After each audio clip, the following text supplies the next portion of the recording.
جی دوستو، نبض کے صرف 6 ہی درجے ہیں۔ پہلے درجے میں لذت پہ ہوگی، دوسرے درجے میں حبس پہ ہوگی، تیسرے درجے میں قبض پہ ہوگی، چوتھے درجے میں سوزش پہ ہوگی، پانچویں درجے میں ورم پہ ہوگی، چھٹے درجے میں ضعف پہ ہوگی، اور سب سے پہلے نبض میں قوی پن ہوگا تو لذت اور حبس پہ ہوگی، اور جب اس میں تیزی آ جائے گی تو پھر وہ قبض اور سوزش پہ ہوگی، اور جب اس میں سستی آ جائے گی، کمزور ہو جائے گی تو ورم اور ضعف پہ ہو جائے گی۔ ابتدا میں قوی پن میں ابتدا ہے، ایک انتہا ہے۔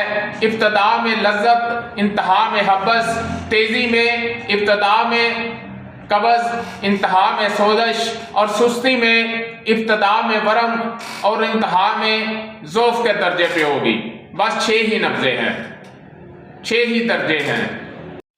جی دوستو، اگر آپ کو ہماری ویڈیو اچھی لگی ہے تو ہمارے چینل کو سبسکرائب کریں، لائک کریں، شیئر کریں